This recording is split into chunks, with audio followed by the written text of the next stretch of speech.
There are 2 people in your cohort of students who've been raped. Are you going to warn them that the book they're taking home to read may well bring back the most horrible and unbearable memories of things that have happened to them relatively recently, or even decades ago? Because if we know anything from the child sexual abuse scandals that have come to light in recent years, we know that some of these scars never heal. Whether it's the grooming scandals in the north of England, or whether it's the Catholic Church or the Church of England or the children's homes, whatever it may be. Are you going to warn people? So, okay, we're teaching another book. It's got child abuse in it. Are you going to warn people that it's got child abuse in it? Because there are 10 people in the 500 hall who were abused by teachers at their school, or by scoutmasters or swimming teachers or whatever it might be. Are you going to warn them? Because that's a trigger warning. It is concern for people's mental health. It is protection from the haunting memories of disgusting and horrible things that happen to them. It is a quick and innocuous heads up that the door we're about to go through, on the other side of it, we're going to come across things that you might find really hard to deal with. So be aware of what is on the other side of the door. We are not locking the door. We are not papering over the door. We are not ignoring the door. We are not extinguishing the door or censoring the door or removing the door. We are simply warning you that some of the stuff on the other side may give you nightmares and bring back the real nightmare that you have lived through and endured. So what am I supposed to be cross about today? Question number 1, 0345 6060 973. Question number 2, well, obviously there's a permanent question that hangs over every conversation we have on this programme. Whenever I offer up an opinion, there is an unspoken question of, have I got this right? Have I got this horribly wrong? Is this actually a much bigger deal than I realise? 0345 6060 973. Question number 2 is, what is this journalism designed to do? If not make it more likely that people with PTSD are going to be triggered by traumatic memories. What is this journalism designed to do? What is this front page? Universities blacklist harmful literature. Books withdrawn from campus reading lists. Still in the library, though. Trigger warnings for more than 1,000 texts. If you have endured something horrible, you may be reminded of it by what happens on the next page. Just a quick heads up. What am I supposed to be cross about? And what is this journalism designed to do? Quick text from Lee, just to drive home the point I think I've made quite effectively. I've got severe PTSD, James, and if it wasn't for people like you, my mind would be disturbed much more often than it needs to be. Well, down with that sort of thing, Lee, because woke something, cancel culture something. This is just gross, as far as I can tell. So, 3 questions. Have I got this horribly wrong, or have the Times got this horribly wrong? 0345 6060 973. Question number 2. What exactly am I supposed to be cross about? That people I'll never meet are no longer being taught a book I'll never read at a university I'll never attend. I have actually read both of the books involved in this, but it's a pithier way of phrasing the question. And question number 3. What is this journalism designed to do? Hit the numbers now, you will get through. And obviously, I'm 50. So if you're a lot younger than me and trigger warnings have been commonplace in your academic career, in your study, then your contribution is a bit more helpful than mine. You may disagree with me. You may think trigger warnings are ridiculous. But remember, I'm not asking whether they're ridiculous for you. I'm asking whether they're ridiculous for the fellow student over there who has been raped, or who has been a victim of child abuse, or who has been horribly beaten, or who may be reminded of whatever it is that has created their post-traumatic, the trauma that has given them post-traumatic stress disorder. So don't ring in and tell me, well, people need to toughen up, I'm all right.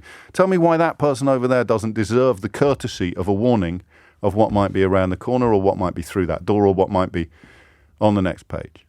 Okay? Because unless you've got brilliant answers to these questions, this is really grim. 0345 6060 973 is the number that you need. Why are they doing it is what interests me the most. Why are they doing it? And what am I supposed to be cross about? Hit the numbers now, you will get through.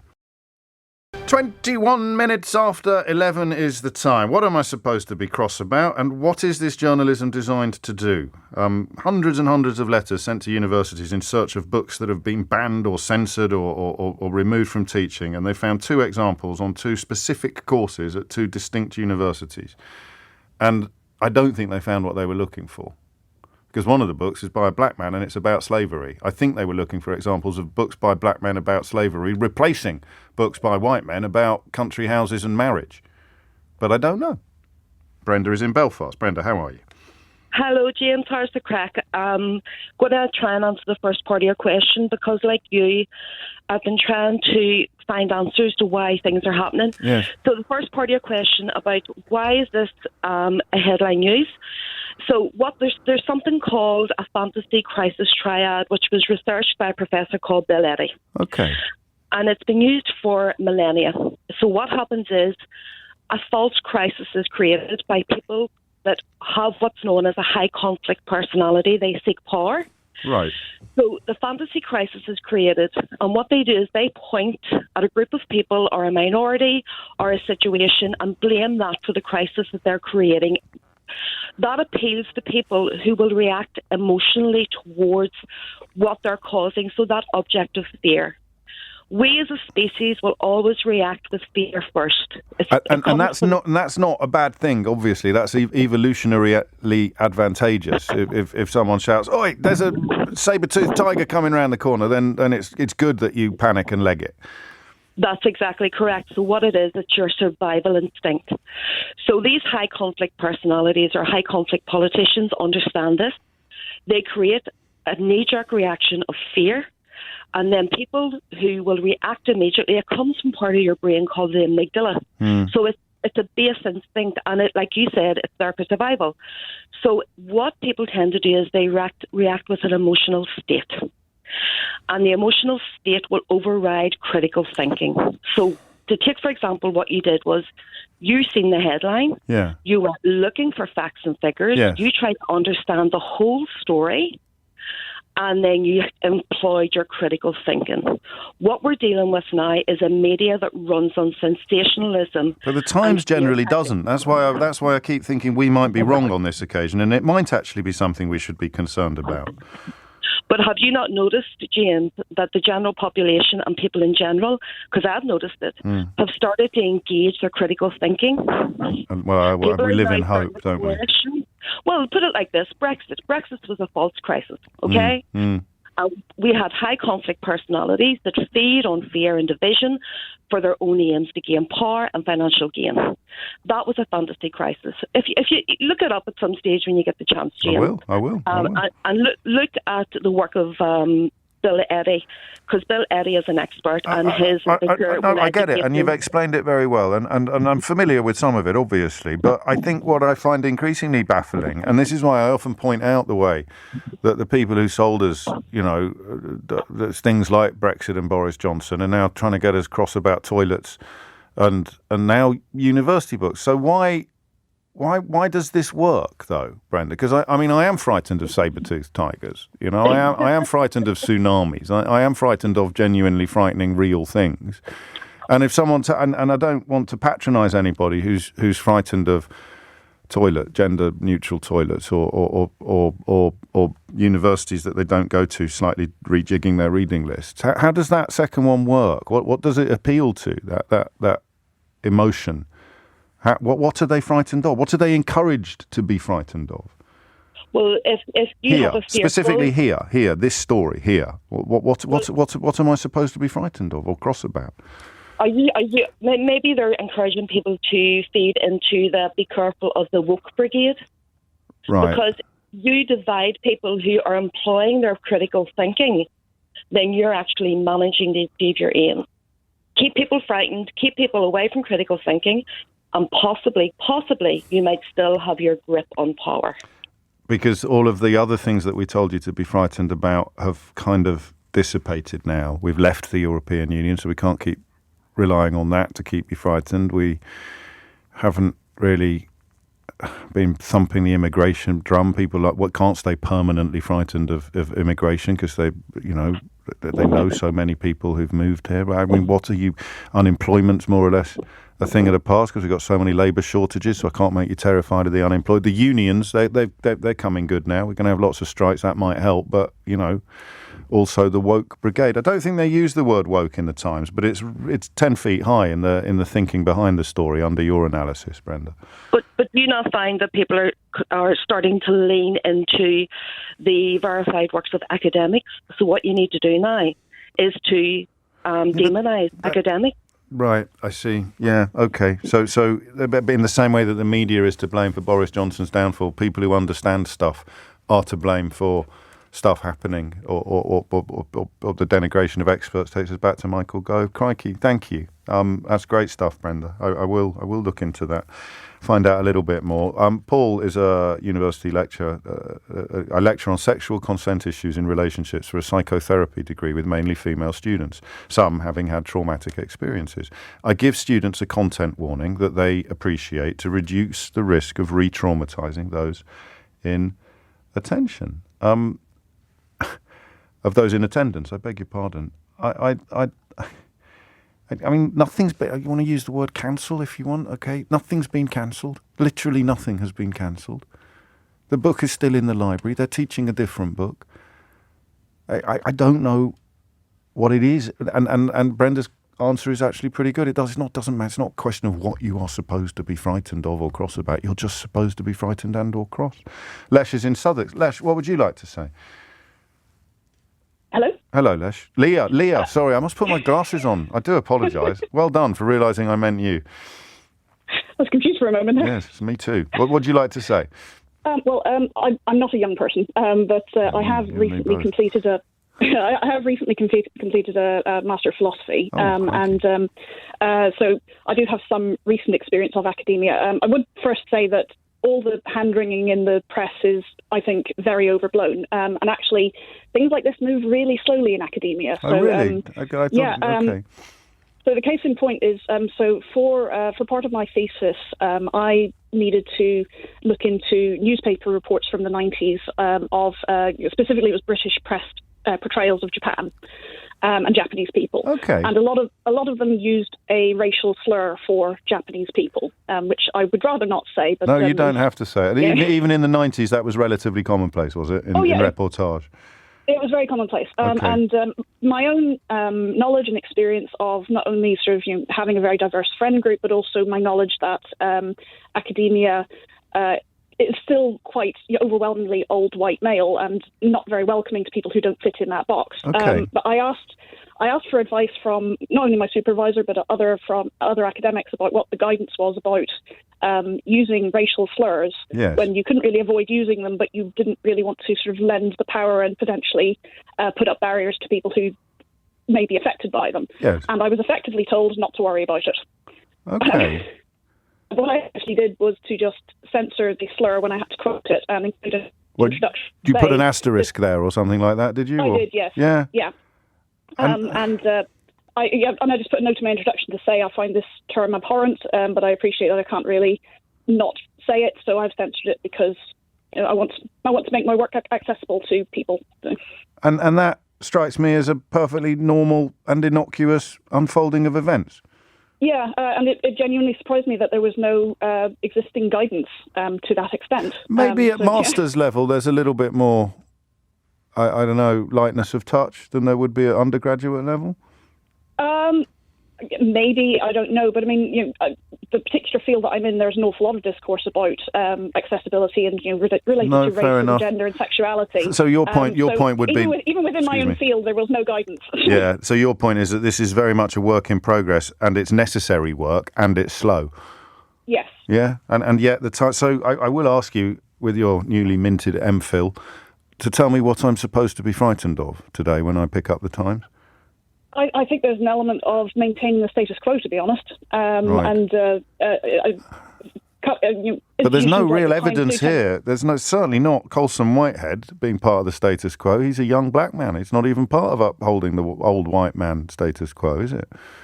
Yeah, I mean, as you said, that book has not been taken off the reading list because of any woke brigade stuff. It's because the academic staff felt that there was another book that did the job better. And I think the description of violence may have been considered just unnecessarily graphic in the context of that particular creative writing course. Thank you, Leah, and congratulations on your masters. 31 minutes after 11 is the time. Holly Harris is here now with your headlines. 34 minutes after 11 is the time. It's a really genuine question. With Brexit, I know what I was supposed to be frightened of. It was foreigners, wasn't it? And the Fourth Reich and all those laws that I couldn't name or indeed explain what was bad about them. It was fairly clear what I was supposed to be frightened of. But this story today, brought to you in large part by the people who brought you Brexit and Boris Johnson, you're supposed to be frightened and cross about reading lists at universities and trigger warnings. Why? Another one, and quite a few powerful messages coming in, which I read with, I'm conscious of triggering people. This is from Bennett, and he says, I lost my brother to kidnap and murder. Advanced warnings really helped me steel myself or avoid being taken by surprise entirely. So you just are saying to a room full of 1,000 people, you're acknowledging the likelihood that there will be one person in that room who's been through what Bennett's been through, or 10 people who've been through what some of the characters in the book go through horrible, horrible things. And you don't like... I mean, what do you think the word haunt means? Are you haunted by anything that happened to you in your life? It's a bad thing, right? And sometimes the hauntings are worse than at other times. Some things are brought back in ways that you don't like. I'm pretty lucky in this sense. I got a bit taken by surprise the other day when I was talking about the charity we've set up in the memory of my late friend just towards the end of the programme, and I choked up a little bit because we were talking about the first successful year that the charity has had. But that's not really being haunted. That's just been taken by surprise by my own feelings. And that's fine. But if I had been abused or something terrible had happened to me, as a child or as an adult, and you were about to talk about it, or we were about to read a book which reminded me of it, it's just decent behaviour. I can't shake this notion that I'm missing something because it's 2 pages, an editorial and a front page story. This I always talk about Titus Andronicus at this point as well, in conversations about whether or not we need a quick heads up on some pretty gross stuff that's just around the corner. But we used to do it in the context of, oh boy, there it is. These are the same people that used to tell us that video games were awful and that had to be changed and they were causing murders. It's the same people. Video game, like Grand Theft Auto causes murders, but also universities shouldn't be putting trigger warnings on stories about actual murders. They're just, well, maybe I'm wrong. 11:37 is the time. Martin is in Edinburgh. Martin, what would you like to say? Hi, James. Thanks for taking my call. You're I actually welcome. work for a mental health charity, and I think what concerns me is that a lot of the evidence points to the opposite effect. There was a fairly recent article in the Journal of Behavioural Therapy and Experimental Psychiatry. And what they found is that trigger warnings actually increase people's vulnerability. So if I just read out the conclusion, sort of word for word, trigger warnings may inadvertently undermine some aspects of emotional resilience. Further evidence is needed, of course. But the article itself used a sample size of about 280 people. Right. And what they found was that when you gave people a trigger warning, it made them feel more vulnerable. It's may and inadvertent. So I take your point. Sure. But you weigh that against the person over there who's about to be reminded of their own rape, and you decide which risk you're going to take, don't you? Sure, but I mean, I work in mental health, and I do have to say, I've listened to you so far, and I do think in a way you're missing something, because actually the data just doesn't support the idea that trigger warnings are psychologically beneficial. The data actually seems to strongly suggest that it's damaging people's ability. The data in the one study that you're citing. Sure. Do you have any studies, though, James? Well, I could Google it now and find an article in the New Yorker saying, what if trigger warnings don't work? I mean, I'm aware of the skepticism, but I'm also aware of the text I've just received from people with PTSD saying literally that this kind of thing triggers them. Okay, but just because you have PTSD doesn't mean you're a mental health expert. I work in the industry, James. I'm currently studying for a master's in psychology. Go and, you. If I said, but I think that when people describe to me what happens to them, they're probably quite expert in knowing what happens to them when certain things happen. That's the thing about mental health, James, is that often So what would you say as a mental health practitioner to my callers, to Lee, for example, who said, this really helps me avoid mental anguish. I really like trigger warnings. How would you explain to him that he's wrong? What I would say, it's not about simply saying to someone they're wrong. It's about looking at the evidence when it comes to phobias. No. It's not a phobia that he's got. He's got PTSD, and the evidence that we're examining is his testimony. So how do you address that then? What I would say is that if you're dealing with stress and trauma and anxiety, the best solution, and this has been shown in countless studies, is to engage in gradual exposure. So if I have a patient in the hospital who I'm... How do you know that the gradual exposure is about to start?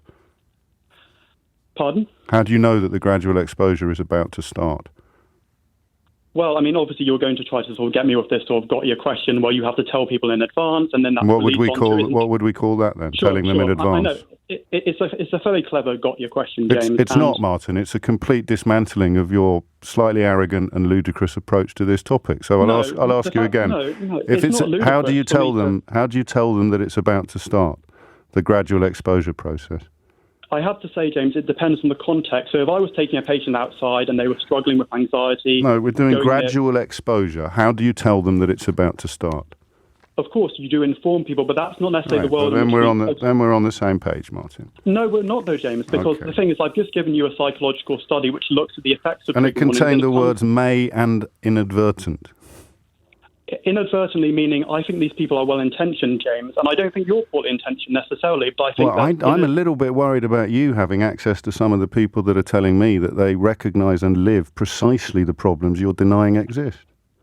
I'm not denying that PTSD exists, Lee's James, been back in touch. He says, this caller is making me very angry.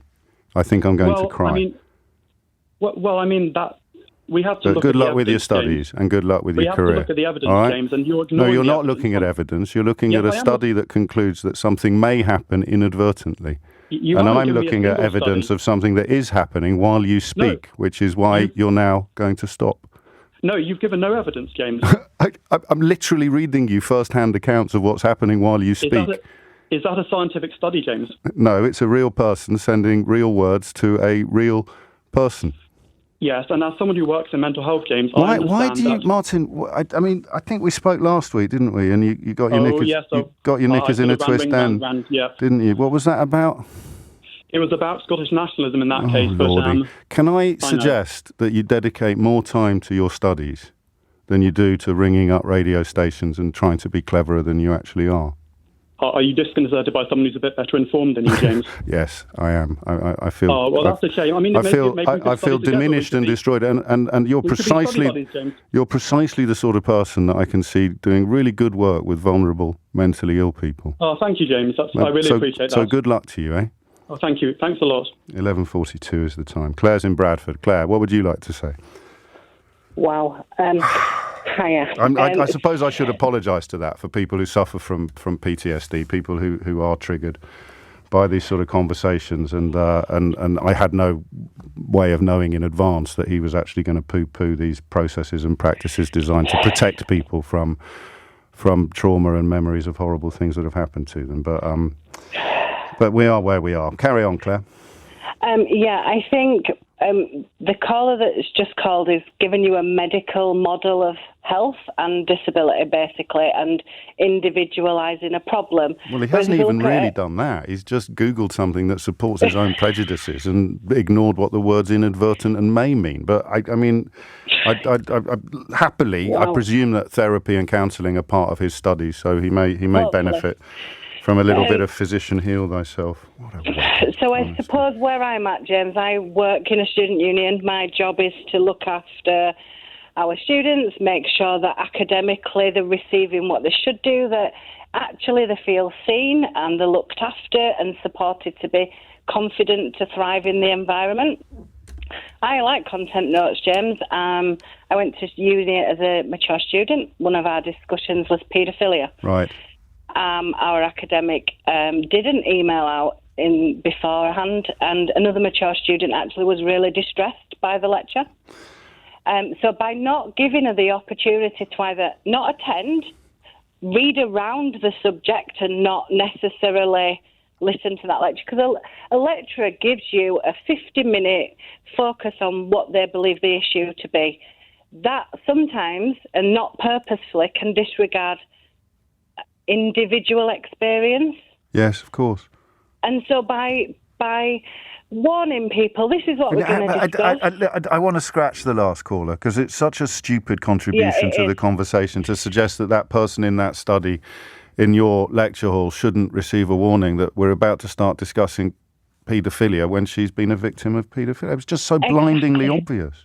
And I think that, and I think that some part of the debate that we're missing, James, and maybe I think we want to look after students, we want them to thrive, and our students are not just what the right-wing media call snowflakes who have just come from a background like Boris Johnson. You know, they are real people. They're not empty vessels. They're real people with real experiences, and we value them all. And I think what we're possibly missing is, was it last week that the government decided that they were going to scrap some useless degrees? And potentially some of the books that are being discussed today are in what they consider to be so they'll I mean, God, I hadn't even thought of that. They'll axe the whole degree because Rishi Sunak says it doesn't increase your earning potential. But when they rejig a reading list, it's front page news. We're down a rabbit hole here, aren't we, Claire? And I think the reading list, it's like the reading list. So you have a core module reading list, then you'll have an optional module reading list.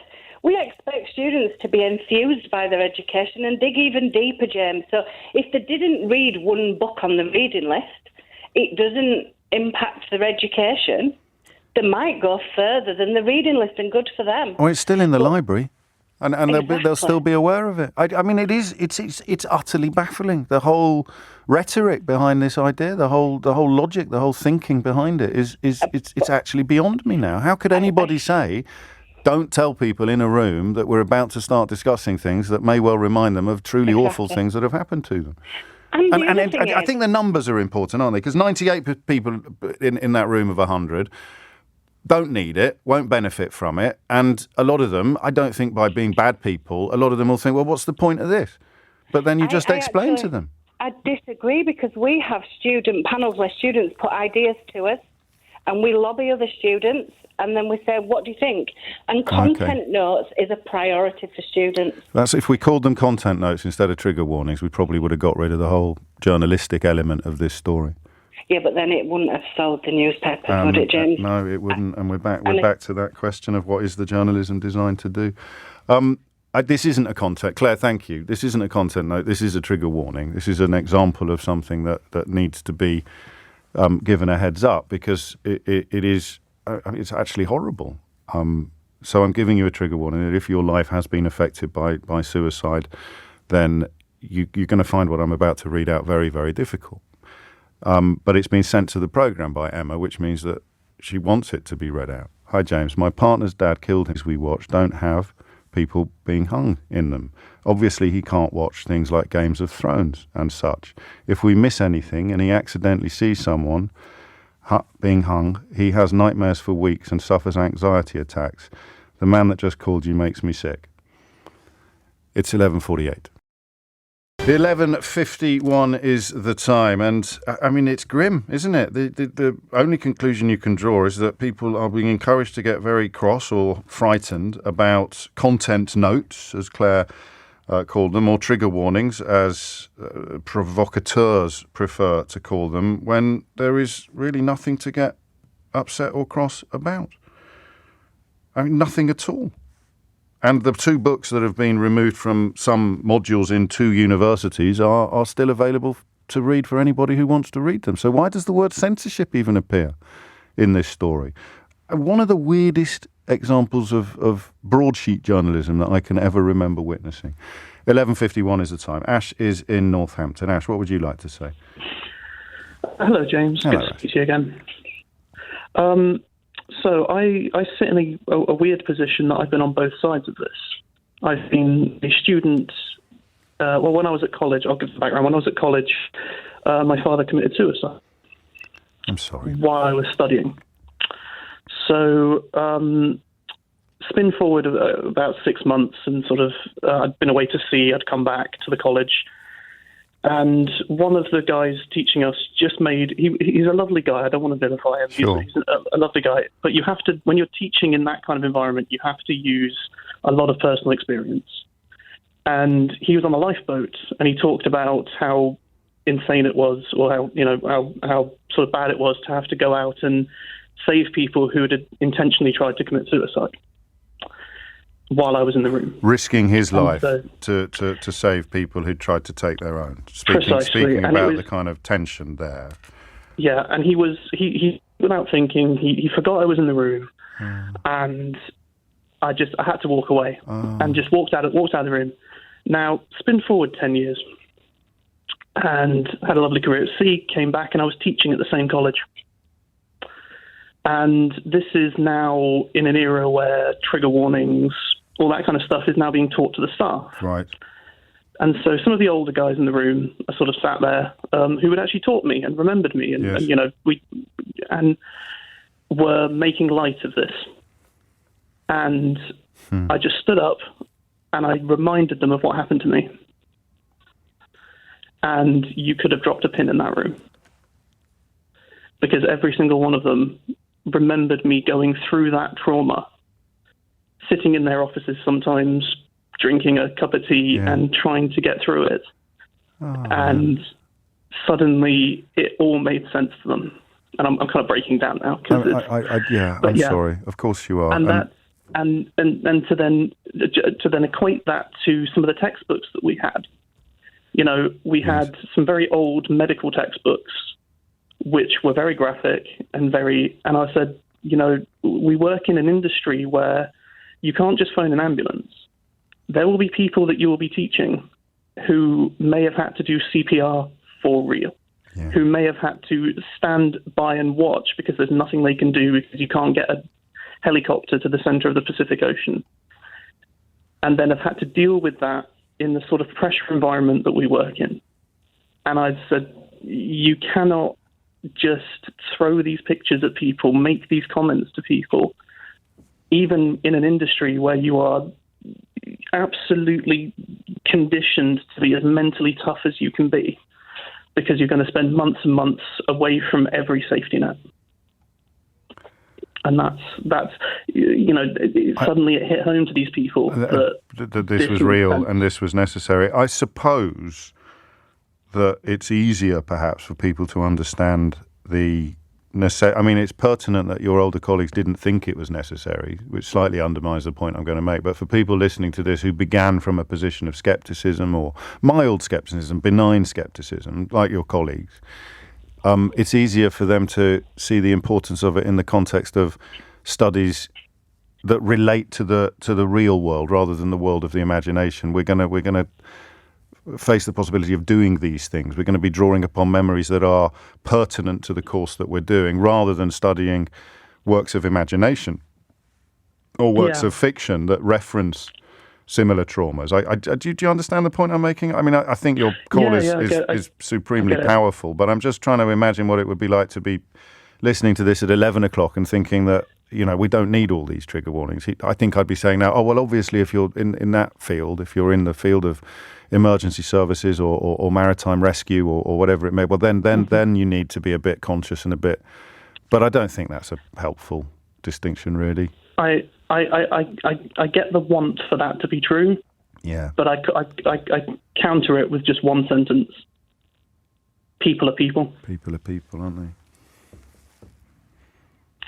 Just because my suffering hurts doesn't mean somebody else's suffering is diminished. And that's the weird bit, isn't it? So, the trigger itself can be triggering. So then you look at, I guess, then you look at the sort of cost-benefit ratio, and that's the impossible thing to do, because if there's 100 people in a room and one person's going to benefit from it, if 50 people are mildly irritated by it, and then how do you afford currency to the one to overcome the 50? Well, all I would say is the question you keep asking is why? Why is this a thing? the people at the top of journalism, in my opinion, have spent so long trying to convince people that empathy is wrong. Feels like that, doesn't it? You should not put yourself in the position of somebody else. A refugee, somebody living on benefits, somebody struggling in life. You should not empathise with them, because if you do, you might realise that you might be able to help. And that's all it is. Ash, thank you, and I'm sorry that you were in a position to make such a powerful contribution to the programme. We normally talk about much more light-hearted things, don't we, during Mystery Hour? Yeah, I usually confine myself to Mystery Hour. And I look forward to I had to ring in. I understand why an awful lot of people feeling compelled to make various contributions to the programme as well. But Ash, thank you. And I would again remind anybody affected by any of these issues that the number for the Samaritans is 116123, which is 24 hours a day, 365 days a year. You can also email. If you just go to the website, it gives you a few choices on how else you can get in contact with them. 11:58 is the time, and I mean, some people sending me some heartbreaking stories and explanations of how the memories of those heartbreaking events are brought back to them by works of fiction. I mean, Game of Thrones being an astonishing example. And Graham makes another point that a lot of people are making. All my life we've had content warnings on films. Murdoch's rags led the charge against video nasties in the 80s. They wanted to ban adults from watching films that adults in other countries could watch. The first casualty of the culture war, he writes rather pithily, is consistency. Joe's in Cardiff with the last word on this one, Joe. It's a mess, this story, isn't it? An absolute mess. Oh. Absolutely. I don't know why people have such a problem with it. I mean, I'm a university lecturer and I teach social workers, I teach trainee teachers, health and social care workers, and everything about children. So I cover a lot of child protection stuff. And I use examples from my own practice with very vulnerable children. And I always, at the beginning of every lecture, I mean, Ash's his contribution was so powerful. You never know. We've all been children, and you never know what people's childhoods have been like. So I always say, this is going to contain, because people have to know it. By law, by social work authorities. You have to teach child protection. You have to teach it to teachers. You have to teach it to social workers and youth workers. But I always sort of, say it's okay to walk out, and then so people don't feel awful. And I say, well, people will just think that you're going to the loo. But I always have that. How do you phrase it? Can I ask briefly, because I'm late for the news, but it's important. How might you phrase it in a way that? I always say, lots of children have lots of different experiences, right? And there will be people in this room that have had, perhaps not the best childhood. And I really want you to know that, we need to talk about the things that we're going to be talking about. But if that gets too much for you, leave. And I give them the sort of say, and you can, people get up and go to the loo all the time, so no one's going to know why you are leaving, but be aware. Why you are leaving, so I give them that. So, and then I always say to them, only share what you're comfortable sharing. And then I say to them, there is support available to you. Please come and see me at the end of this lecture. You can see your personal tutor, or you can go to student support service. And it doesn't mean to say that you're weak, it just means to say that it's brought stuff up for you that you perhaps need to, to talk about and think about. And, and I have students email me and said, I can't face it. I know that we're doing neglect today. I've had this happen before. I know we're doing neglect. I can't come. Absolutely fine. Just come and see me. We'll talk about it when you're ready, in your time. And that's not being, people aren't being weak. They're actually being very strong to approach me and say that. Of course they are. That's one of the great mysteries of the whole woke argument, isn't it? Is that it takes enormous mental strength to talk about these things, to face these things, rather than to just tighten down the bolts that you've got on your repressed pain and your repressed feelings. You sound like a brilliant lecturer. I hope you'll let me say that. I've got a question. Oh, thank you. One quick question. Do you see, does it apply equally to teaching works of fiction and imagination? They're just as likely to to bring back horrible memories as the academic study of human behaviour is, do you think, or not? Absolutely. Absolutely. I think that, in whatever kind of format you see it, you read it, you watch it, you witness it, it's going to come back. And in terms of post-traumatic stress disorder, I have experience of people who have experienced that in a very chronic way. It can be anything, it can be, if you've been, triggers aren't just about I have been sexually assaulted, I'm seeing sexual assault, therefore I'm being triggered. Say if you were sexually assaulted while it was snowing, yes, snowfall might trigger you. Gosh, so it doesn't have to be. That's a sexual assault or a suicide. There's all sorts of things. Consciousness and compassion and empathy. And it's about down with that thinking that. Well, don't get me started. I'm late for the news, and I hope you take that compliment for what it's worth, that compliment to heart. I'd like to think of my children being taught by someone who is as aware of possible pitfalls and pratfalls lying ahead of them in their studies, as opposed to someone who would sort of, I don't know, sort of from a good place not be aware of them or be a little bit sceptical of them. 3 minutes after 12 is the time. 7 minutes after 12 is the time, which means I must have been quite late for that last news bulletin. A credit, I think, to the quality of that final caller, for whom there is a lot of love coming in, and indeed for Ash as well. A lot of people in tears, mate. So thank you for that. I got a bit taken by surprise by that hour, I have to be honest with you. In my mind's eye, I thought it would be a fairly knockabout, taking the mickey out of the kind of people that journalism is aimed at, taking the mickey out of people who've been encouraged to get very cross and frightened of a university changing its books on a course. I should have realised, obviously, that the reason why it's a much more serious issue than the journalism allows is precisely for the reasons that we heard from most of our callers in the last hour. So thank you. A neat reminder, of course, that we're all capable of being taken by surprise at any time. And I was taken by surprise this morning by the babies born out of wedlock story. The number of babies born to mothers who are unmarried or not in a civil partnership has surpassed those who are for the very first time since records began. It's another mark of how fast the world turns, isn't it? I mean, the idea when I was in the 1970s, when I was very young, even divorce was rare. I was born out of wedlock, actually, just to also put a twist on things. I did before I was adopted. But it was rare and relatively freakish. And in fact, for Irish people in the 1970s, the stigma attached to it was such that you would be given away, you would be given up for adoption, as I was.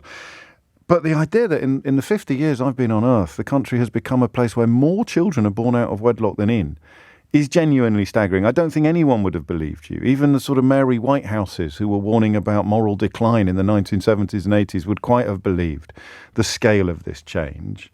And I don't know that it is for good or for ill particularly, but I do know that what interests me about this story is how you feel, not how I feel, and not how mums and dads feel. And not whether or not marriage is important, or whether or not it's just a bit of paper, or whether or not it is less important than it used to be and it's just an excuse for a party, or it's a lifelong commitment. What I want to know at 9 minutes after 12 is what it feels like to be a child born out of wedlock. So I should go first, really. It's weird being adopted. I'm always very open about it with you. I don't bang on about it because it's not particularly relevant to a lot of conversations we have. It's a large part of who I am. I also have a very conscious awareness. I only worked this out in therapy. Actually, that's not true. I worked out when I was writing my first book, which was a bit like therapy in itself. I have an awareness of the unadopted me.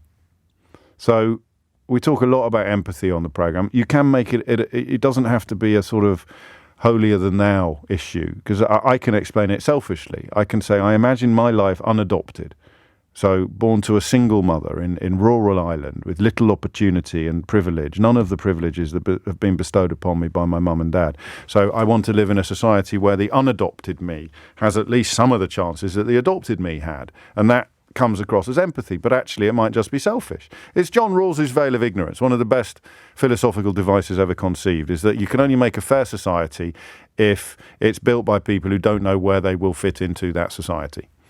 He did it with specific reference to the area of justice. You know, what should the punishment be for a murderer? If you're a murderer, you're probably going to answer that question differently from how you would if you were the son of a murder victim. So the veil of ignorance. So these are the rules, these are the laws that I want, and I'm going to be honest and objective about it because I don't know whether I'm going to be on the right side or the wrong side of all of these issues. I love that. So the unadopted me is a big part of my politics. I was well into my 40s before I worked that out. And as a kid, I think it was a bit of an Achilles heel.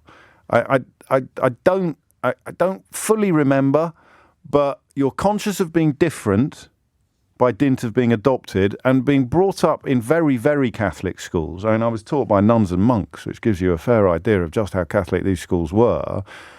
I think I was aware of some sort of stain, some sort of sinful stain of being born out of wedlock. But that's put there by priests, and it can be taken away again.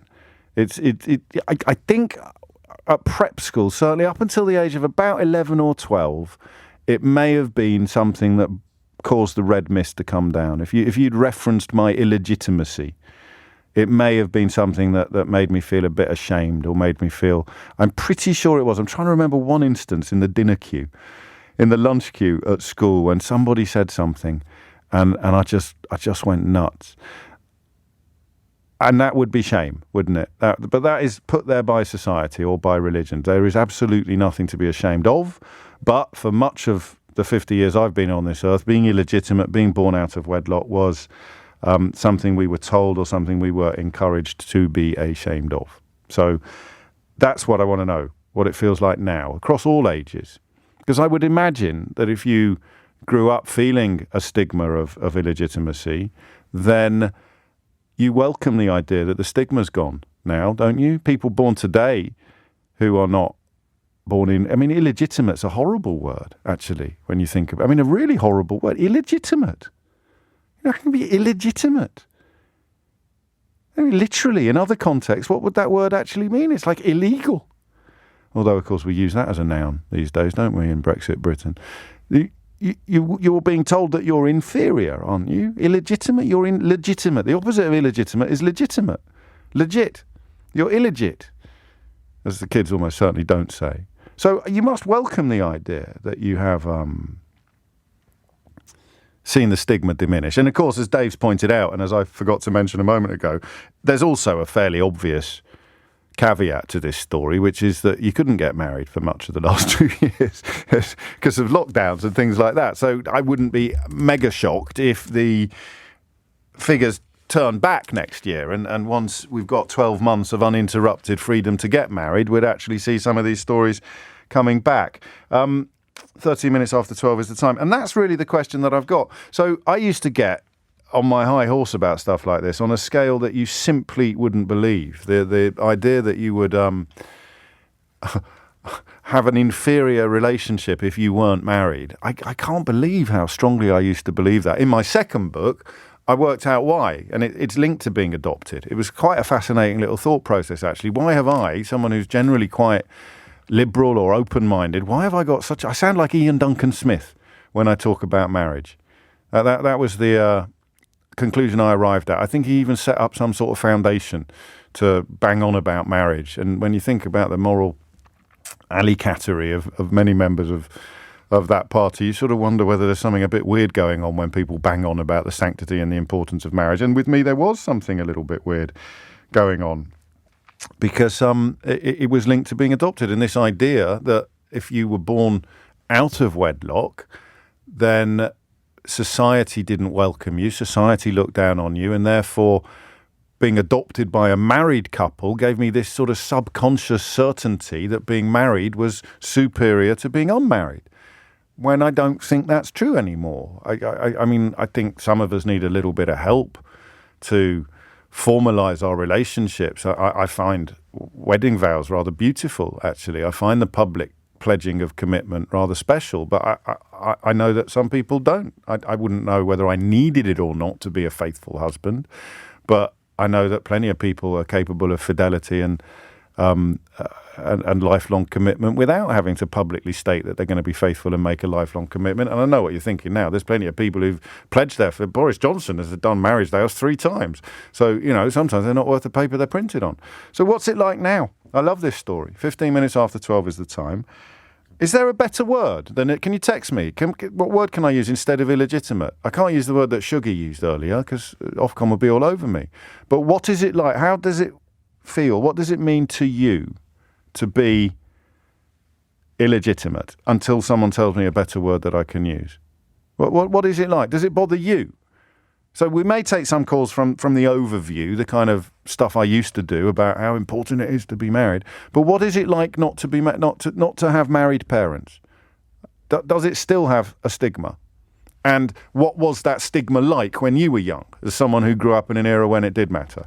0345 6060 973 is the number that you need. Tom in Guildford, man, you're absolutely right. That stuff from King Lear about Edmund, I would have been as I am. I'm going to use the B word, so be warned, all right? But it's Shakespeare, so I think I'm allowed.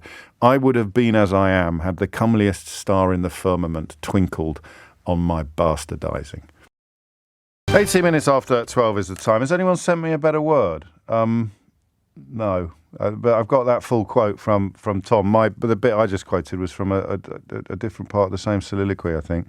Well then, legitimate Edgar, I must have your land. Our father's love is to... I'm not going to read out the B word again. I think we've done it enough. But illegitimate, as Keith just reminded me, is a legal term, isn't it? It means that you're not a legitimate heir. So you're illegitimate, which means you don't inherit your father's estate. You go back far enough, which is actually intrinsic to the plot of King Lear and the role of the two half-brothers, Edmund and Edgar. Sophie's in Crouch End. Sophie, what would you like to say? Hi, yeah. Well, firstly, I think a better phrase than illegitimate is a child of passion, really. And that's kind of how I feel. It might apply to you, but it's not necessarily going to apply to everybody in the same boat, is it? No, I suppose not. But my parents' story is highly romantic. They met when they were travelling and had a child out of wedlock, and I would say it was born out of passion and love and romance. It was somewhere beautiful, and I find the story to be very beautiful. So I've always found the whole idea of being an illegitimate child hyper romantic, I suppose. I like that. And have you? Can I ask how old you are? Is that? I'm 31. Oh, that's a perfect age for this question. Then, were you conscious of any stigma growing up? Were you aware of it? I think both of my parents' families were quite scandalised. My mother arrived back in London with a younger man and heavily pregnant and unmarried, and I think they were quite shocked by that whole idea. But then they ended up being together, and they had my sister, and so I think they proved everybody wrong. That you have to be married to kind of successfully raise children, if that's how you want to characterise it. But nothing that filtered through to you growing up. You didn't get teased or maligned, stigmatised in the playground or anything like that? Not really at school. I'd say perhaps we were perhaps slightly sneered at by family members, but I was always quite confident that I felt my parents were in love at the time of Are they still together? No, they're not still together, but they were always just kind of a very passionate couple. Really. Okay, I love that. And I love the comfort you derive from it, if comfort's not quite the right word, is it? I wonder where the pivot point is. So you're almost to the half-time whistle at 31. I'm 50. So that span, I wonder when it became a lot less stigmatized than it was when I was a kid. I wonder where the sort of reverse began, because it's astonishing really to reflect that in our lifetimes we've now reached a point where more babies are born out of wedlock than in it. I think that's the point, isn't it, where I think society's reflecting how people feel. So more and more people are having children out of wedlock because they don't view that marriage is something that kind of legitimizes having their children and having a loving family home life. So I think that's kind of the shift where I used to get on my high horse about that and bemoan the diminishment of marriage, but I don't anymore, because it's what works for me. It doesn't mean I have the right to insist that must be the path that everybody else follows, or indeed the school of thought that everybody else subscribes to.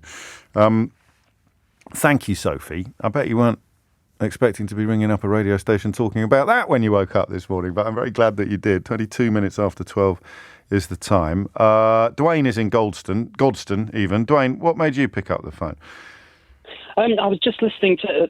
thanks, first of all, James.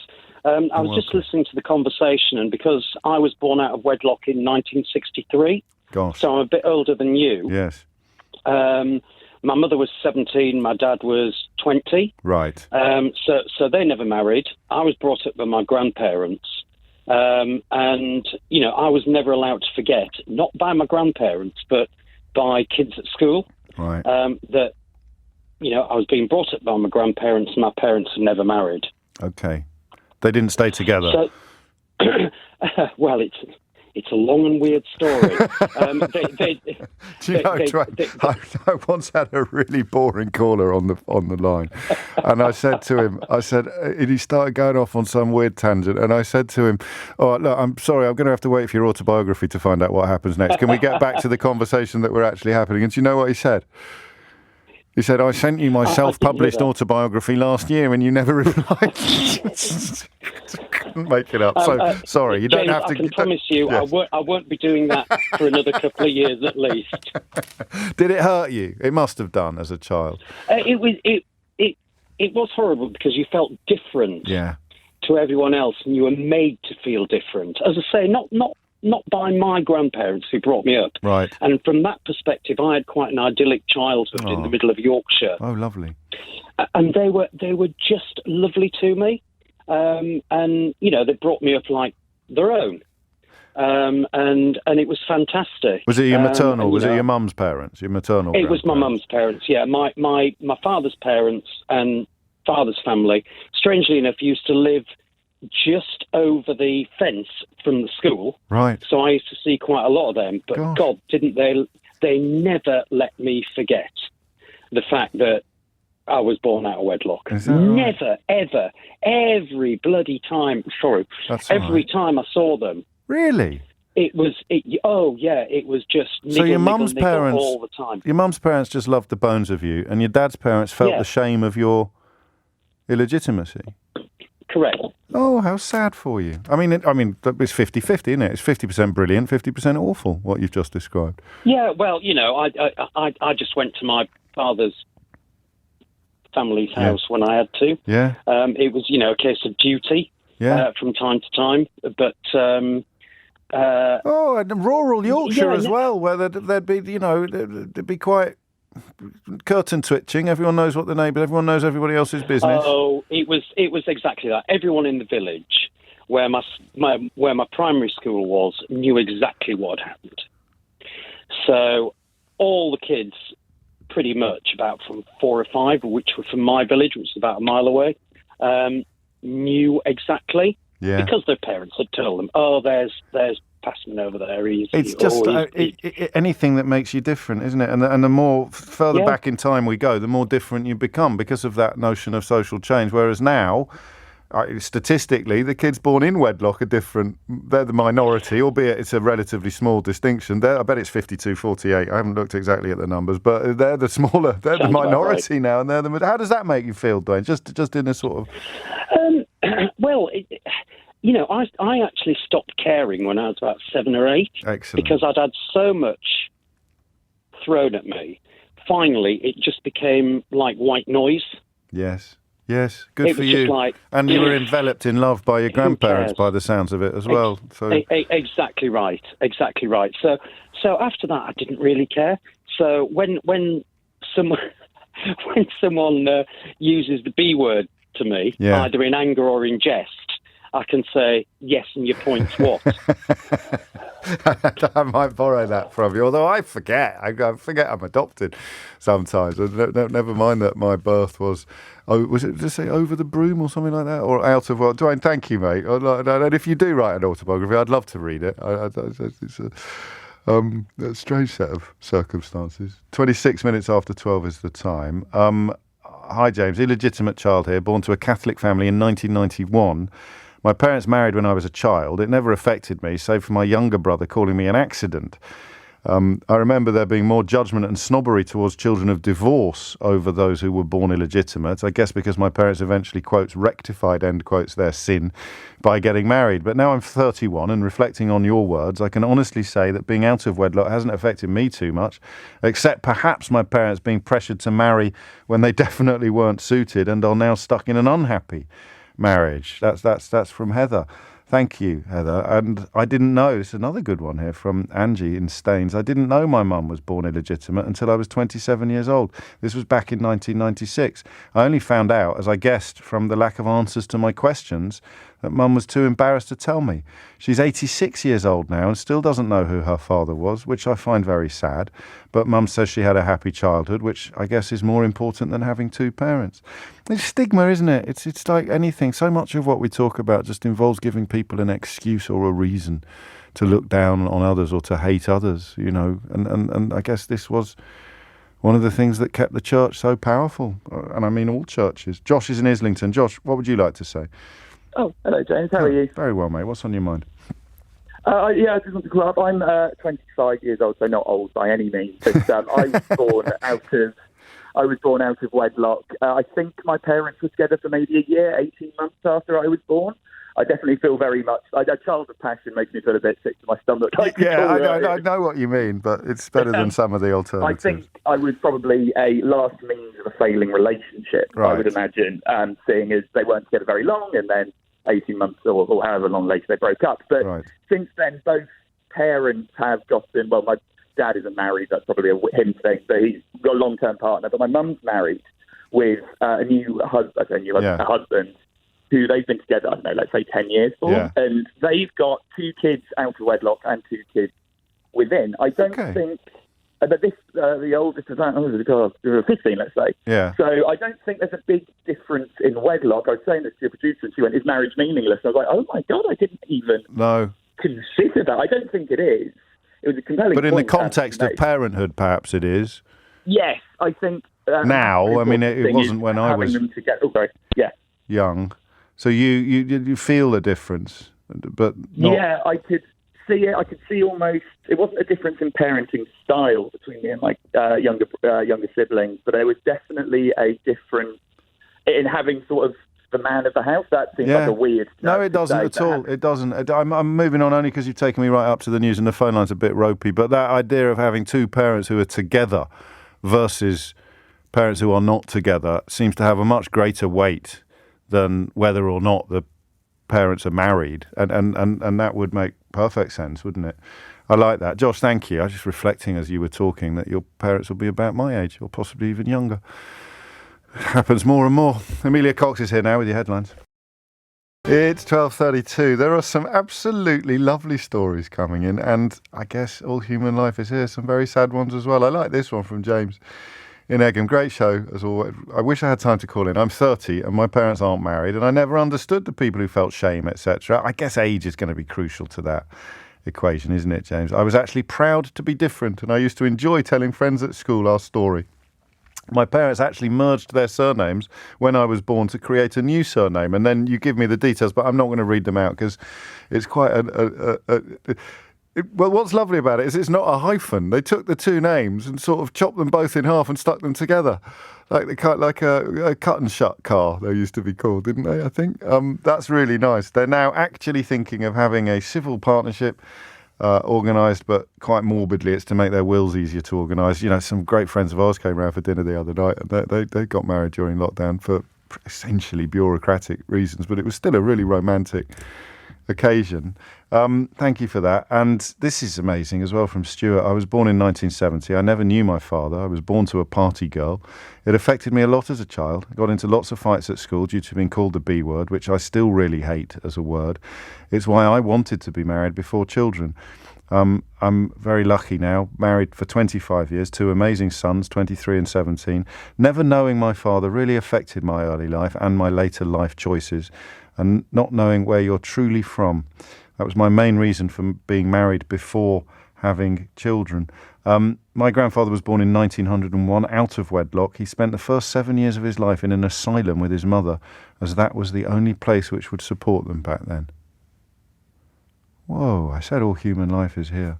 Should we do one more? I've got calls, but I'll get to you, Leona and Julie, soon. There's a couple of phone lines free, actually, 0345 6060 973.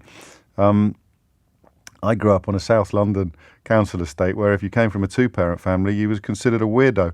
If they both had jobs, you were considered a rich kid. And some really, really lovely stuff coming in. And as I say, some very poignant stuff as well. 12:35 is the time. You're listening to James O'Brien on LBC, where the question of what it means to be born out of wedlock and how much it has changed. That's the heart of this story, because for the first time since they started counting, 51.3, so nearly 52% of the total number of live births in England and Wales were to parents who were neither married nor in civil partnerships.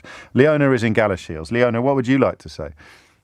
Hi, bit nervous. So it's only me. Don't be. Yeah, I mean, I'm nearly 47, nearly 48, and I was born out of wedlock, and it didn't really bother me too much. I wasn't teased at school. I think probably subconsciously I knew I was different and maybe wanted my mum and dad to be married, but it wasn't a big sort of thing. They did get married 11 years ago. Okay, for bureaucratic legal reasons, or yes, so that if something, my dad was older than my mum, and if something happened to my dad, then my mum was going to be looked after. But unfortunately, my mum passed away 6 months ago. So. Oh, I'm sorry, Leona. Yeah, well, that's one of these things. It is, isn't it? And you know, I appreciate that. I don't know what the right word is, but it was good that they had got their affairs in order for your dad's benefit rather than your mum's, which is what was expected to happen. Would I be right in thinking that you didn't grow up in a particularly religious society? No, very atheist. That's where it comes from. It must be where it comes from. They've got a bit of classism as well, because, you know, stability. Someone made this point, but I'm getting so many texts about this, I can't keep track of them. Someone made the point that it's got a touch of snobbery attached to it as well. In that, But the religion, it's the vicars and the priests who create the sense of shame, I think. That's it. I mean, I was brought up in a working class, My dad was brought up with Roman Catholic and Protestants and Catholics, and just went, whoa, not having anything to do with this. That's got to be the healthiest response, probably, to it all. And at the moment, because I'm non-religious, I'm actually, since my mum's passing, I'm training to be a humanist celebrant. Oh, fantastic. You know, one of my old producers became a humanist celebrant after doing this job for 5 years. I don't know what that says about this job, but I know that she does a wonderful and loves it. She absolutely loves doing it. I bet you'll be brilliant as well. I need to ask, though, whether you got married yourself. I did. I'll be married 20 years this October. Why did you want to get married, given that you were raised so successfully by people who weren't? I don't know. I actually really can't actually answer that. I just wanted to be a bride, I suppose. And when I found the man that I fell in love with, I wanted him to be my husband. So, yeah. Yeah. I love it, and I'm a huge advocate for marriage, but no longer, thankfully, to the point of looking down or encouraging others to look down on people who aren't married, because it would be really silly, I think, in that sense. God, some of the stuff I used to come out with. Thank God there aren't any tapes. 12:38 is the time. I'm a teacher in London. This is from Seamus. You never assume a child's family dynamic. Letters are sent home addressed to dear parent/carer. If I'm calling home, I'll check the school system to see who the named contact is for the child. I'll never call without knowing, but even knowing the name, I'll still ask, am I speaking to so-and-so's parent or guardian? I've never encountered any issues with children being born out of wedlock. I wouldn't expect you to at this point in proceedings. I really wouldn't. I guess it is, with each passing year, something that becomes less of an issue. Martin's in Launceston in Cornwall. Martin, what would you like to say? Hello there. Well, first thing, you keep saying out of wedlock. I know, but it's better than saying illegitimate. Yeah, we always use the proper B word with our daughter. Yeah, well, we can't do that. Don't go there. I realise that from earlier. I was going to bandy it around all over. Don't go dandying anything around or bandying anything around. I'm not going to. Go on. But yeah, saying out of wedlock, illegitimate, all those things make me sort of cringe with sort of anger. Yes. We were never going to get married. It was nothing to do with anything to do with us, the state, or any kind. And especially, I can't imagine getting married in this state that we live in now, and certainly not then. It wasn't anything we do. We were individuals, and the church has nothing to do with us. We're pretty much atheist or heathen at the very best. And our daughter, we brought up to just be happy, well supported, happy in herself and confident, and know who she was, and very much to do with her as an individual. And she's individual versus institution is what I'm hearing this hour, yeah, because absolutely. We don't do institutions. Putting too much faith in institutions. Go on, sorry. The only one we did do, I'm 73 coming up, and we got together when Elvis died, somewhere around. Are you an old hippie by any chance, Martin? Somewhat. Hippie sort of renegade. It only gets worse with age, actually. Glad to hear it. But yes, we did go for because the gay side of the community, cut a furrow for us, and then they let us heterosexuals join in, the government, unwillingly. We did have, after much consideration, force ourselves to have a civil partnership about 12, 18 months ago. Our daughter and her long-term partner, because she'll never get married. Well, I'd be shocked. Yes. I'll cut her out my will. Were our witnesses on a very wet day in the registry office in our town of then, when we lived in Southampton. We just went to the pub, and the guy got our middle names as our first names. It was total shambles, and we thought it was highly amusing. We sort of did it to make... my friends who are a bit younger than you, but older than me, They did it in similar circumstances to what you described, but they got the day wrong. So they tell you, you've got to turn up like for some event. Oh, yeah, that's right. And she thought that was the actual ceremony. So they got everyone, their witnesses and friends, to come along, and got there. I said, no, the ceremony's next week. Yeah, they go through all the bits. That's it. This is just your sort of heads up, your rehearsal type event on that one. So I like that idea. So you, I sense, also did it for what we could loosely describe as bureaucratic reasons. Yeah, we're older. Linda's, got cancer now. Sorry, we're both, It's a hell of a lot easier. People need to know this. It's you call it getting your affairs in order, or call it whatever it may be. But the law is a bit of an ass, isn't it, when it comes to it would have been, not that we were, if we would have carried, we would never got married. We would have carried on and done the complicated thing if we'd had to. Yes. No, I like it. So they gave you that opportunity to. I struggled to understand that at the time. What people who saw it as a notably different event from a partnership, from a registry office wedding or whatever it may be. But I do understand it now, thanks to people like you, Martin. It's about just doing the rubber stamping and the paperwork, as opposed to having some need, which I have, and it makes us different, but not superior or inferior. Some need to have a sort of public statement of commitment, public statement of intent. But, I was raised a Catholic. It's no doubt still in there somewhere. Well, I know it's still in there somewhere. It's very near the surface sometimes. 12:43 is the time. The vicars and priests should take stock, writes Alan in Sidcup, as the last time I checked, Jesus himself was born to an unmarried couple. Yeah, but it's a bit different because, the angel Gabriel and all that stuff. Julie in Glasgow up next. Julie, what would you like to say? Hi, James. Hello. James, I'm 65, so I was born in the late 50s to a single mother. She had gone down from Scotland to London to work, got herself pregnant, then didn't tell anybody up at home, ended up in an unwed mother's home in Dulwich. Gosh. Then I was born. Then she tried to go back to work. Right. But I was sick, and the woman that was watching me wasn't doing it right, and one thing and another. So she told the family she was coming home. It was just my grandfather and her younger sister. My grandmother had passed by then. She arrived at Glasgow Central Station, got off the train with a pram, and was met by her father and her, as I say, her sister. And I think he took it really pretty badly. But he had no idea till she got off the train no with idea. It's like something out of a film, Julie, isn't it? It's like something out of a movie. She told me she had to scrub floors in the home that she was in. Right. And she must have suffered really terribly when I think about it now, because the stigma was definitely there. And then she was living with my grandfather, and he never let her forget it. When he had a drink in him, like the Glasgow men did at the weekend, and he would call her all the loose women and words to that effect, of the day.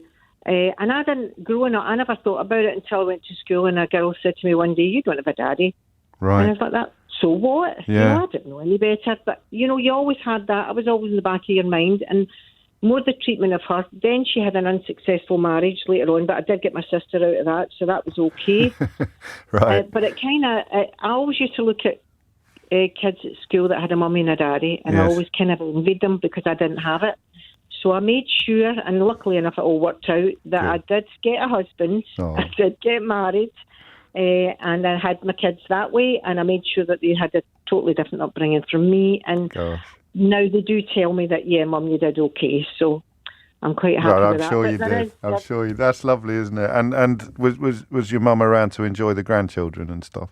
Till they were 12, and she loved them to bits. So nice. It was great that way. So she saw history come full circle, really. No. She did. No surprise. I mean, the surprise prams. I'm going to remember that one, Julia. That was hard. You know what's going to happen now, because my girls are getting to that age. Every time they're meeting them off a plane or a train, I'm going to have a little bit of fit of the vapours. I just think that she never told me this. It was my aunt that told me more, because she just, whenever I would ask about who my father was, she would just say he was Italian, and that was it. And I know now I did the DNA thing, so I know he was Italian, so she was right there. Gosh. But she would just clam up. She didn't want to discuss it. And my sister said to me years later, she said, I used to say to her, "Why don't you tell Julie, tell her what she's all about?" Yeah. And she just, I don't want to talk about it, So she had that stigma, I'm sure, she all of felt her life. it keenly, but she managed to shield you from it, by the sounds of it, as much as she could. I think so. Well, my grandfather was great with me. He was totally, he was fine with me. I didn't have to suffer at him. And as I say, when you were talking about religion, he was a communist. So he went to the Spanish Civil War and all that. So he used to tell me stories all about that. Blimey. So there's no religion ever involved in my childhood at all. Never was. So I didn't have anything like that to worry about. Never was christened. Never went to church except with school. So I never was, felt out of it that way, There's no right and wrong. I guess that's one of the things religion is built on, is the idea that it's binary. There's the right way to do it and the wrong way to do it. But we all muddle through in our own ways. I can see why in earlier societies the sort of religion provided stability and order, but the bigotries that it bred as well. In people like me, I was bigoted about marriage until relatively recently. I do more harm than good. Julie, that's a lovely story. As I say, I'll always remember that. What's she got there? It's a funny-looking suitcase. Oh, my days, it's a pram. And this, speaking of religion, hi, this is from James, who's in Oxford. My grandmother fell pregnant in 1954 in Catholic Dublin. The day the families found out, they were dragged before the priest and forced to marry out of shame on the wrong side of the altar, as they could not stand before the altar for their sin. Unsurprisingly, the marriage was a disaster that lasted just a few years. Religion is, without a doubt, an outdated influence. 12:48 is the time. Oh, it's 10-1. A little bit of homework. I misspoke earlier. That wasn't my fault. It was a rather good tweet. Tommy Docherty wasn't fired from Man United for the reasons that we said. He was sacked just days after they won the 1977 FA Cup final because it was discovered that he was having an affair with the club physio's wife. So John's been in touch to say, I suspect he was referring to Derby County, who were terrible under him. Right, thank you for that. So that was the brilliant line, in the same way that the media was responsible for the downfall of Boris Johnson. So Tommy Docherty blamed the newspapers when he was fired by Derby County because they kept printing the results. I think that's really funny. Thank you for that. And so many stories about this question of marriage and being born out of wedlock. We shall continue. David is in Watford. David, what would you like to say? Yes, hello, James. Hello, James, David. I'm just ringing. I'm actually a priest in the Church of England, and I was actually just listening to your show quietly, thinking I'll resist calling in, but I just thought it was pretty important because I'm actually just preparing a wedding for later in the year of a lovely couple whose family is already sorted, and the children are involved in the wedding. I have to say that my wedding day was perfect and beautiful, but if the kids had been there, it would have been even better. And if they were old enough to appreciate it, it would have been even better still. It's a funny old business. Absolutely. I mean, I must say, I would say at least half the weddings that I do, the family is already formed. So quite often we'll have joint baptisms and weddings on over the weekend. So it turns into more of an ancient celebration of, celebrating over the weekend all these sacramental things. Yes. And I mean, we could talk for hours about it, but I just felt that I needed to ring and say, I know that a lot of people have had bad experiences with the church, but the church has walked side by side with the state. So, influencing each other, and we are in a changing society. We can see that with the Lambeth Conference finishing, and we can see the Holy Father is already, rethinking ways, and it's a big organisation, just can't change overnight. Of course. But at parish level, many of us are just working away quietly with families. We're all in the same situations, and we just understand what's going on. And so people are welcomed in. There will be the conservative element. I know that. But I'm glad you rang in. I hope you didn't feel sort of beleaguered. I hope you didn't feel harried by it, because the conversation was about used to it, rightly or wrongly. Well, no, in the olden days, crikey, I'm talking about when I was a kid. The church played a different role, and I sense you're an Anglican, are you, rather than a Catholic priest? Yes, I'm an Anglican, but my tradition is very Catholic focused. So you're quite high church, quite smells and bells then. But there was mainly Roman Catholics come to me. Oh, that's nice. That's nice. So no, I certainly no suggestion that it still went on. That it was still, but it must have. But it was. I like that line about church and state walking hand in hand. In fact, I mean, Edward the Confessor, I think, used the church to get taxes up and running in this country. So it goes, all of that. It's as old politicians and priests, or I'd say bishops, all kind of wrapped in together there doing their bits. And if would you christen a baby born out of wedlock? Absolutely. Baptism is a gift of God. It's nothing to do with us. We're just conduits for it. How dare any human being say that a child, an innocent life, or even a grown-up, be denied access to God. That's lovely. Ridiculous. I'm glad you called. Ridiculous. I'm glad you took a little bit of time off from writing the sermon, right, or whatever it is you do when you're preparing. People don't want to listen to me blabbering on. It's more just kind of like getting. I'll handle the sermons. Thank you very much. Yeah, you can do that. James, can I just say, you as a Catholic and myself, we understand the 7 sacraments of the Church, but remembering that marriage, out of those 7 great sacraments, is the only one that's conducted by the 2 people involved. The Church just oversees it, and God's blessing is given. But marriage is the only sacrament that the 2 people involved with do. They bind the contract, and it transcends Christianity. Marriages across all ancient communities and things. I never like clocked that before. So you're reduced to the role of referee, really, when it comes to weddings and marriages. Basically, just making sure that the correct words are said, because the state says this must happen, these documents must be signed, and these words must be said. That's my role. The only thing the Church does is gives God's blessing over that. And surprisingly, a lot of people who have weddings, lovely weddings, say on the beach or out doing whatever, will come to church quite later on and just say, simply, can we just have a blessing? It just completes. I like it. I love it. And you sound like a credit to your ministry, David. You really do. Bless you, James. I love you, and you're doing such a good job. And I wish you. I'm doing God's work, David. That's what I'm doing. There you go, mate. God bless you too. Thank you. 12:55 is the time. Barry is in Norwich. Barry, what would you like to say? Mine's a bit of a strange situation, James. I was born in wedlock, but after 45 years of thinking my father was my father, I found out he wasn't my father. God, did you do one of those DNA tests? That's ongoing. Okay, good Lord. But my siblings all knew. Oh, no, really? Yeah, it was never mentioned. Oh, Boise. My mother actually called me Barry after my biological father. Good grief. So the man your dad, who you grew up with, was a patient and forgiving man, was he? Yeah. Yeah, well, he had his moments. Up to a point, Lord Copper. He never treated me any different to my brothers and my sisters. Oh, gosh.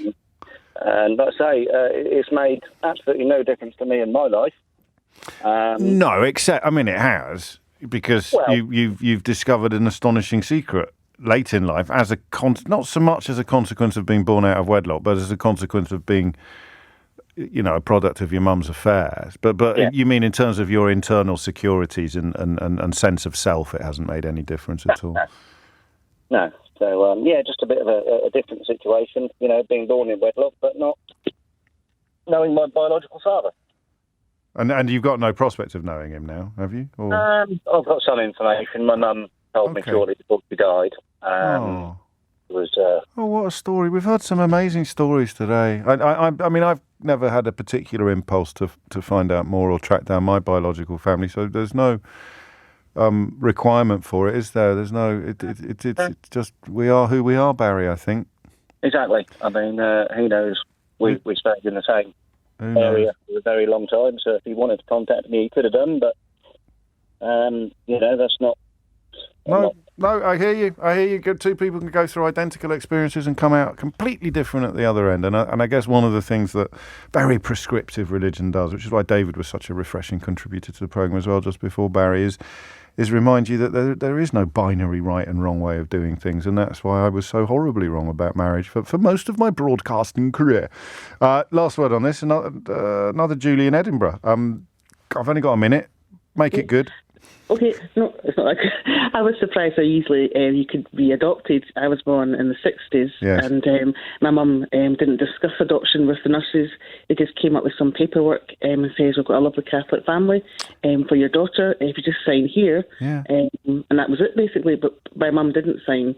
But I think if she was a few years younger, maybe more vulnerable, that could have happened. So she knew herself a bit. Yeah, she knew herself a bit, and she would just put her foot down. But I just thought how scary, because many just after giving birth, you're emotional anyway, and to be presented with this paperwork without any. Now today you'd have a discussion and things like this, but this just didn't take place. So I just thought amazing how quickly you could be adopted. And did you? Yeah, I know. And that was formal and legal. There's some of the spirited away stories you hear in the Magdalene laundries and other places make your hair stand on end. Were you conscious of any stigma growing up, Julie? No, my mum was on her own for about a few years, and she got married to somebody else. Right. I'm darker skinned than the rest of my brothers and sisters, so I did stand out as not being, kind of half. But we had such great friends and great neighbours. That's what it comes down to, doesn't it? It's the community. And I think back to the caller. I think it was Dwayne, whose mother's parents were brilliant and loving and kind, and whose father's parents were ashamed and embarrassed and mean. And there it is, conclusive proof, really, of people going through the same experiences and coming out completely different at the end. God, I enjoyed that hour. That was lovely. But actually, I won't bore you with my post-match analysis, because Sheila Fogarty is here. Do it. I'm fascinated by it. I'm going to talk about it from 3 as well. So go on. Bit of post-match analysis. But I was just going to say the second hour was a lot darker and deeper than I expected, and the third hour was a lot lighter and more uplifting than I expected. You never know, do you? It's been fascinating to listen to. I'm going to pick up on that topic from 3. Let's see if we get a different experience from the whole thing. You never know. Whole thing, you never know. Whole thing, you never know. Whole thing, you never know. Whole thing, you never know. Whole thing, you never know. Whole thing, you never know. Whole thing, you never know. Whole thing, you never know. Whole thing, you never know. Whole thing, you never know. Whole thing, you never know. Whole thing, you never know. Whole thing, you never know. Whole thing, you never know.